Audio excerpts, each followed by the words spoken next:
Dear listeners, for most human history, the way elite athletes recovered from the injury was completely out of reach for everyone else, right? And we often see, and right now this FIFA is happening, right? I mean, we can see a lot of athletes getting that injury. They get, and but the how they recover, that was completely out of reach for everyone else. I mean, the best treatments went to the people with the biggest budgets, the most access, then the right team around them. But right now, something is definitely shifting. Like a new wave of regenerative medicine is moving out of that kind of injection room into a form of that almost anyone can use it. And at the center of that shift, the question comes is that masters I mean, is like, which is definitely, it matters for all of us that what does the future of healing actually look like and who gets to access it, right? So, here, dear listeners, welcome back to another powerful episode of Mind Meets Machine. I'm your host, Avik, and this is the podcast where we talk about wellness, medicine, and everything. So today we are going deep into the most fascinating in frontiers in the wellness and the medicine, regenerative science, and specifically what happens when it becomes non-invasive, topical, and accessible, right? So if you have ever wondered like what's actually possible when it comes to recovery, healing, longevity, then this conversation is going to open something for you.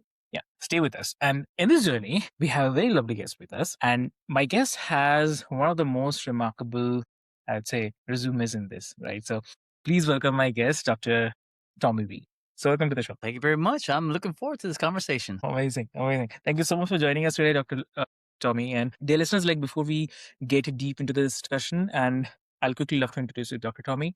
So Dr. Tommy is a Navy aviator, TEDx speaker, sports chiropractor with 30 years of experience, former team chiropractor for the Tampa Bay Buccaneers, and also the founder and CEO of Regen, pioneering topical regenerative platform. And he's also the author of The Future of Regenerative Medicine. So there are a lot of things to discuss today. I'll not take much of your time. Let's get started. Welcome to the show again, Doctor. Okay. Hey, I'm looking forward to this conversation. I'm excited. Amazing, amazing. So here, because when we're talking about the regenerative medicine, before we get into the main part, I want to start with misconception, like because regenerative medicine is one of those fields that carries a lot of like both hype and skepticism. So what what do people get most wrong about it? Like, what regenerative medicine is and what it can actually do. I think the biggest misconception is when you talk about regenerative medicine and the next phase, which is like the stem cell therapy, and you hear the words live stem cells, people think that these live cells, when you inject it into your body, it becomes this cell that mutates into the damage or the tissue you're trying to like recover. So the question you have to ask yourself is that how does the cell that has a nucleus and then the chromosome and DNA, when it goes into your body, how does the body, number one, stop from its antibody antigens kind of scenario to fight that whole cause? So that's the first thing. So when you start working with that kind of theory of that cell mutating into your own tissue, well, then you have to think that it can't, because if it does, it's what they call tumor formation. You don't want irregular cell growth. So then you start thinking about the next step, which is the cellular signaling. It's about your own tissue doing its own job. And as you understand about injury or age, we start going into that aging process. Our cells are not doing its job. Well, is it because the cell is dying down, or is it because the signal is not enabling your own existing tissue to do its job? So stem cell therapy, regenerative medicine, is that it's giving the right signals to your existing tissue to do its job. So it's important to understand that you're not actually ingraining some new cell that's going to have its own type of DNA and chromosome into your cell, into your body, and then all of a sudden it's going to turn into your own cell. It can't do that. What it's going to do, it's going to signal. And that's what regenerative medicine is. It's a ability to have the signaling increase so then you can have the activation of those cells to do its job. And the whole process of this whole thing is about keeping your cells in activation mode. Exactly true. And also, like when someone moves past the hype and understand what actually happening at the cellular level, then how does that change how they think about healing? Yeah, that's a good one. So we have a signal. We're all about information and signals. Yeah. So when you feel pain, well, people say we have to mask the pain because we don't want the Mm, pain because it kind of like it's uncomfortable. But really, it's a signal. You have to identify there's something wrong with that tissue. If it's torn, if it's degrading, it's something going on. If you understand what the signal means, then you have to get the right information to send back to it. Say, okay, I want you to turn on those cells to regenerate. I want to send that information to stop the inflammatory process. Well, as we age, we start getting our signals cloudy. It gets messed. There's a problem with the ability to get the right signal at the right time because it's either decreased in its powerful signaling or is it cloudy from inflammation? So you have to clear those mechanisms or provide better signals to that target tissue to do its job. So that's where it's all moving towards. that's interesting. That's really interesting because I mean, there's something in what you just said about the body's innate capacity and the idea that the regenerative medicine with the body's own intelligence rather than just overriding it, that I want definitely to just feel that. So, and obviously it makes the body sound less like a machine to be fixed and more like the system to be supported, right? Yeah. I So mean, the yeah. most important thing is that our body can do the Mm, job. When we're yeah, 10, 20, 30, fantastic. Once you get to my age, we start mm, losing that signal. It's yeah, all about sending those right information. Absolutely. mm, We can do great things if we have the right environment, the right signals. exactly, exactly. And coming to this, I definitely want to I mean, go into your personal story because I think it tells us something important about why you ended up here, right? So you worked with NFL, Olympic athletes, with military, and also at some point you saw a problem as well, right, with the existing tools. What was the gap that you kept seeing, and at the same time, like, what made you decide to build something entirely new to address about this? Yeah. So working with these athletes, people think that athletes, it's all about the workout. It's all about the performance. Well, believe it or Hmm. not, when you're in that level of like athleticism, it's not so Yeah. much about pushing, it's about the Mm, recovery. It's how to get back to zero, to get to baseline. And yeah. that was really important. And these athletes knew that I need to get back as quick as possible so I can start working out again, or I can go Mm, in the game, or I can recover from an injury. So when you start seeing what they do, and that includes different kind of machines, high class like hyperbaric chambers, all kinds of things to recover them. Those are great. But when you get to the cellular level, how do you get those tissues to regenerate itself? Then you have to get into the world of stem cell therapy. And that's how this whole evolution of recovery with these athletes goes into this what they call the regenerative side of it. So then you have to look at what is a mechanism. That's the very crucial thing. They know it works, but they don't understand it. So once they understand what it does, it's a signal. Now they said, I want more. So the gap became when these athletes are doing this treatment protocol, it's always off season because off season is where you can have enjoyable time, a lot of rest. And when you do this delivery mechanism in the present and the past times, it was through a injectable, like a syringe. Well, when you do an injection, there's downtime. So when you have downtime, you could be down for a week after the injection. Now, an athlete don't want to sit back in a week. They rather do pain management. They want to mask the pain so they can keep on performing because the more times they play, their money's there, right? So it's all about, the finances more of it. So that's why you hear a lot of athletes do after season surgery, after mm, season therapy, something more aggressive they can rest. So the gap was why can't we do regenerative medicine stem cell therapy during the season because of downtime? Well, if you can get a better delivery system like a topical is non aggressive. All you need to do is understand that these little bioactive biomolecules that's cell free, no nucleus, that can get through the skin. And when it gets through the skin, now it's into the deep layers. When you get down there, now you're giving the right information to that damaged tissue. So now you're starting to see the trend moving away from needles into topical. When you get into topical, here we go with the easier access into the patients, more readily available to the patients, and the cost is a lot cheaper. So that's what's fantastic about this trend that's moving forward here, the topical application. exactly, exactly. And exactly what you mentioned is about, like, it's not only about the gymming or that fitness part, because today today only, right? I was just reading one article where, because FIFA is going on, right, and I really follow that as well. But there, one article it says like prior to this, Messi has, I mean, he was going through. I mean, obviously, fitness level he is very flexible and very. I mean, it's a high level fitness, but still he was facing like a lot of vomiting, a lot of issues with the stomach, the bloating, everything. Then he went to, I forgot the doctor name he mentioned, that Italian doctor. So there he started about some regular, I'd say, habits change, then about some nutrition difference. So I mean, it's not only, that means it's not only about the fitness level, how the gymming is doing, how much he's running, how much about the skills. It's a combination of everything. So yeah. Yeah. Remember, if you can get your body in the best type of environment where it can handle like an acidic environment, Mm, alkaline environment, or just any type of antigen or viral or anything that your body gets introduced, if you have the best type of like an ecosystem, it can combat that quickly. But if you're off balance, if you have inflammation, you have a little bit of acidity in your blood, there's something that's off.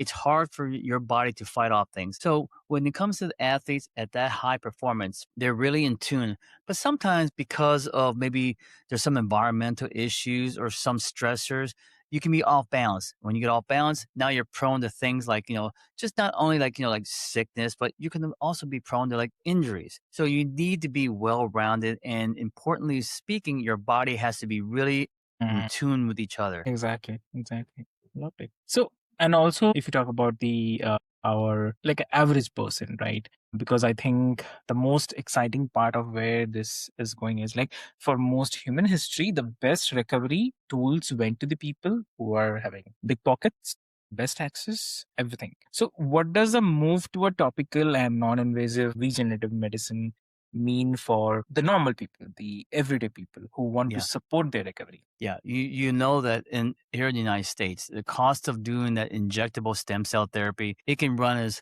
low as maybe $3,500 all the way to $15,000. So that's a high cost. That's a high Yeah. cost for an experimental therapy, and it works, but are people willing to spend that kind of money, or some people just barely get by? So that's Mm, a big dilemma in our world as far as the cost. So now when you start thinking about eliminate the doctor that does the injection, eliminate the actual live cells and just go with the actual signals, cost gets lower. Now you're down to a price point probably like near $1,000. Now let's do the same signals from the human tissue and get it from plants. When you get it from plants, now the cost goes down a lot more. Now you have a topical application that's going to be a plant-based. You're looking at a price point about less than $100. Now mm, you're looking at a large expansion of people that are available to take this type of therapy. And the neat thing about this is that it's going to be under the world of like over the counter, OTC. So now you can see it in a local store on the shelf right there. So it's easy to get to instead of going to a doctor and getting all those type of screening processes and injections. exactly. And 3,500 to 15,000 is huge. It's really huge. Yeah. Yeah. So for someone like who's listening, who is dealing with that chronic pain, joint discomfort, and or maybe just wants to age better, then what should they actually understand about like what this kind of approach can and cannot do for them? Well, you think about aging. Aging number one Yeah. is when your cells are like what they say is like dying off, right? Mm, So we have to get the ability to do things like regenerate our tissues so that it does a cycle, right? We have to recycle. yeah. A bad cell goes out, a new cell comes in. So as we age, that ratio starts declining. When it declines, now we're having two tissues die off, one gets replaced. So right Mm, away, the people that are looking at this are like people at the age group that are going into like arthritis. When you get yeah. arthritis, you start destroying the cartilage around those joints. You got to grow those things. There's not much that can grow it. You can do all kinds of topical pain cream. It's not going to grow the tissue. It's going to hide the actual injury by masking the pain. Mm, So anybody with arthritis, perfect candidate. When you have repetitive injury like a tendonitis that you're just constantly using over and over again, well, that tendon gets compromised. So you have to think, how can I speed up the healing process? Well, regenerative medicine. Then you look at other things like injury, sports related injury. Athletes want to heal faster, introduce more signal, regenerative medicine. So it can be from all the way from just arthritis for age related, repetitive injury, sports related injuries, injury itself. And the grand scheme of it is going to be a longevity, an anti-aging. It's going to elongate your cells to get that active lifespan increased to, like, instead of being at 80 years old, you can go all the way to 120, 130 years old just to activate your tissue over and over again. So it has that 1-to-1 ratio. Get rid of the old, bring in the new. And that's what's Mm. fantastic. It's a well-rounded environmental type of like therapy for just not just sports related injury or the arthritis, but it's for the wellness and longevity. Very true. And also, like, I mean, definitely it is something because regenerative medicine can attract a lot of overselling. So, and I mean, what you said is something much more grounded and supportive as well for and that works with the body's natural process rather than a kind of magic solution like I did and vanish. So I think people need that kind of honest framing to make good decisions about their health. So that is definitely, I believe it's really supportive. So here definitely also I want to ask about what you are building, right? You said that your mission is helping people heal without forcing them to sacrifice their lives in this process. So definitely that's a great thing. And so how do you keep the human intention at the center of the science and business that you're building? So when you think about present science and medicine, you're looking at trying to do something that your body's moving down a bad path, right? If it's like Mm, diabetes or you have repetitive injury or arthritis, you're trying to force something. You're trying to force the correction of the right. So you're trying to say, all right, instead of you going down that path because of maybe some degrading tissue, or if it's diabetes, you have something wrong with your insulin or some type of receiving information to get the insulin to the glucose. We're going to force it. We're going to force by giving you maybe a insulin that's synthetic, and we're going to try to couple that into your glucose. You're trying to force it, right? Now, here's something interesting about your own body. You were fine at a younger age, but as we get older, things get disturbed. Something changes, right? Could be the environmental behavior, something changed. Well, our cells have the capability, but because of this abnormal something that kind of ingrained into our lifestyle, you went down to a different course. Well, medicine these days, right? We want to force it. We want to force it back by some chemistry, some pharmaceutical world.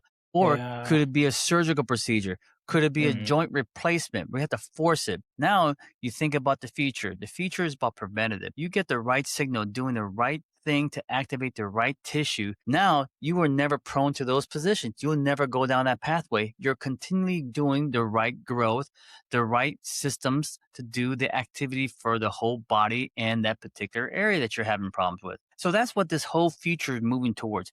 It's moving towards to signaling and activation. When you activate the tissue, you're having your own body do the job. You know, it's nothing better than having a car that has the right parts, the right mechanics, and the right driver doing the job. It's when you start thinking like, all right, I'm not going to change the oil. I'm not going to do maintenance. I'm not going to give the right type of information to the car and just keep driving it.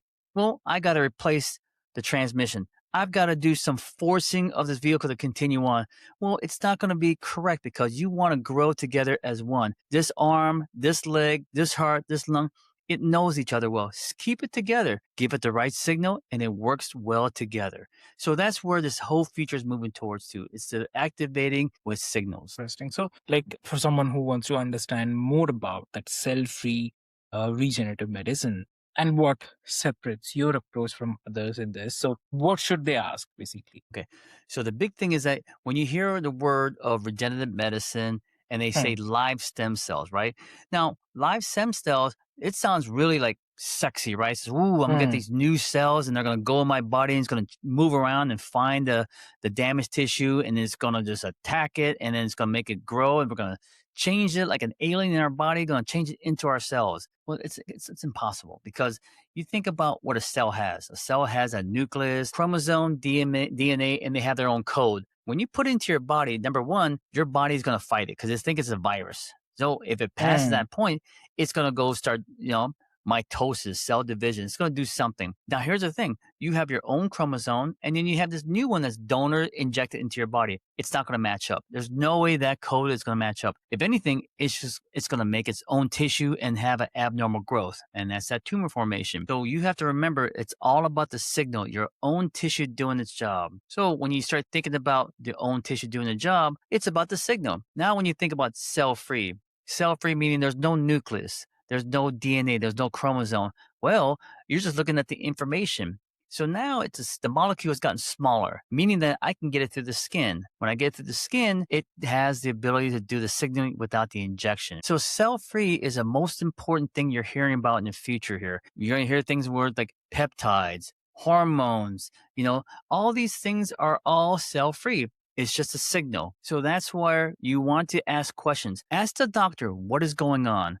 What is the mechanism? If they give you the general broad stroke, like, oh, well, the cells know what to do and it does it. That's too simple. You have to give me the mechanism. What is a cytokine? What is the actual microRNA, the proteins that do this job? If they can't talk like in that kind of frame, you have to be careful because he doesn't understand what's going on. He just knows that I inject, it's going to do its job. You have to be aware that when you do a live stem cell injection, people always talk about getting sick the next day. Why do you get sick? Well, it's just like a virus into your body. Your immune system drops down because it's attacking this new type of thing that you put in your body with this nucleus. So that's why everybody reports, I felt sick a day or two and I felt better afterwards. Well, that's a red flag right there.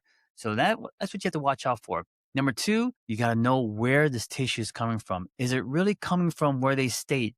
It's hard to trace that. You can get a piece of paper to say, the traceability of this comes from this piece of paper, but you know that anybody can make this paper up. Yes. You're going to have to trust your clinician, and the clinician has to trust the lab. And now the FDA, they're closing down labs because these donor tissues are not coming from where they're supposed to be coming from. They're coming from animal tissue.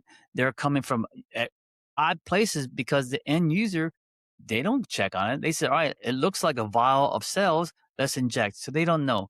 So that's why you have to be careful when it comes to that. Now, when you go to cell-free, and more importantly, where I'm going towards the plant-based that have the same powerful signals as the human tissue, now you have a lot of control. You know exactly where this is coming from. And the wonderful thing is that it's controlled from the mechanism of the laboratory, the manufacturing, and all the quality controls in this world that checks on these products. So that's what's fantastic about the trend. It's moving that way. So when you hear cell-free, always ask the question to your clinician if you want to go in the stem cell world. Why live stem cells?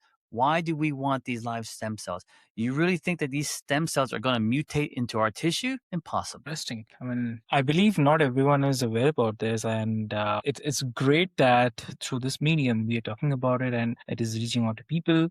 So that's really a great help. And also, one more thing, I feel that not nobody, but not mostly people are not talking about this, because the bigger thing is, it's one of the which gets settled at the bottom. We are living through a moment where longevity science, regenerative medicine, AI assisted health tools, everything, all are kind of converging. So where do you see the future of healing is going towards, right? Because a lot of things are coming, but people sometimes gets confused too as well. So what do you think is the most important thing people should understand about their body's capacity and to heal as all this stuff? Yeah, I think the future is going to be a big part of intelligence, right? You need to know and educate and understand about just a simple thing, anatomy, physiology, and this disease or some issue you're going through. So there's a lot of great sources out there online. You can go through the AI world for Chat GPT, Cloud, all these kind of AI can give you an assistance. Now, are they 100% accurate? No, it's just information. But what that does, it gives you a starting point. So when you start feeling pain or something going on with your body, you want to go ahead and do your own research. Look at your anatomy. Understand what that function of the organ, muscle, tendon, whatever you want to know. Then you go to a provider like myself or a sports guy or someone that specializes in what your issue is. Go over there, present your case, meaning that I have pain and I think it's this because of right? You can talk about it. If the provider talks to you one-on-one, like it's a discussion, perfect. Now you're having discussion so he can explain to you further why it is or isn't. Or maybe More importantly, he can kind of define it even further than what the AI did for you. So then you got, oh, Mm, I can understand what's going on. But then if you have a provider that doesn't help you or kind of combat you, you need to stay away from that person. Now he's probably not knowledgeable enough to explain or he's guessing, right? So mm, the future I feel is number one, it's going to start going into the hands of the patient. The patient is going to have information as much as a doctor. The mm, problem with the patient is that they've only have one patient, right? Themselves. Whereas a doctor, they have hundreds of thousands of repetitive patients that they see this injury over and over again. So they know that that type of patient with that kind of injury, with those symptoms, are going to go this course and this is your treatment protocol.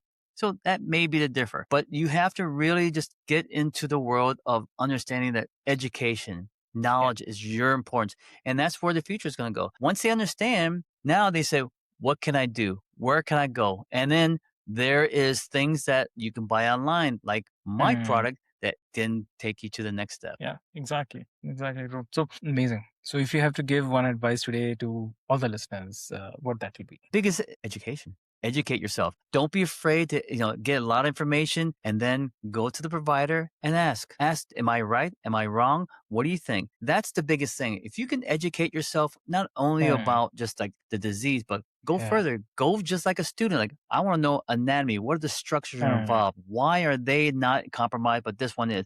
So now you get to really see the grand scheme of things. So when you go through therapy or some type of pharmaceutical world, whatever you want to go through, you will know why you're doing that instead of just guessing and giving faith, like, oh, I believe in you because you know. I mean, the information is most important to everybody out there. exactly true.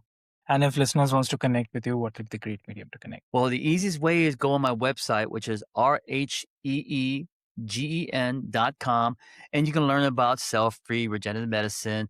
And if you have any questions, you can go ahead and just hit the info button, ask me a question. You can also go to Amazon and look for my book, The Future of Regenerative Medicine, and it explains everything like what kind of stem cells are there, what do they really do, what are the signals, what's cell free, and the future of regenerative medicine. And social media, all that stuff, you can just look me up. Amazing, amazing. So, dear listeners, what I'll do is I'll put all the links, details, everything into the show notes for easy reference. And I have to say thank you so much, Dr. Rhee. And 30 years of working with elite athletes. It's not a joke. It's a huge achievement, I would say. And I definitely think that a lot of people are leaving this conversation thinking differently about like what their bodies are capable of. So, thank you so much for sharing that. And for everyone who's listening, whether you are dealing with kind of injury, maybe managing chronic discomfort, or just thinking about like how to age well, then here's differently I want to share with you one thing. It's very simple. Like your body already knows how to heal. So it's because I always feel like we talk about AI, right? But I believe we are the AI only because our brain is doing everything, instructing our bodies. Our bodies is working. It's all natural and automatic process, right? So our body knows everything, like how to heal and everything. So the question comes is like whether you are giving it what it needs to do that work, right. So stay curious about the science, ask good questions, and I'll say never stop looking for better options. That is much important. So the future of healing is here, and it is more and more and more accessible than you think. So with this hope, this is your host Avik, and this is Mindness Machine. We'll see you in the next one. Thank you so much.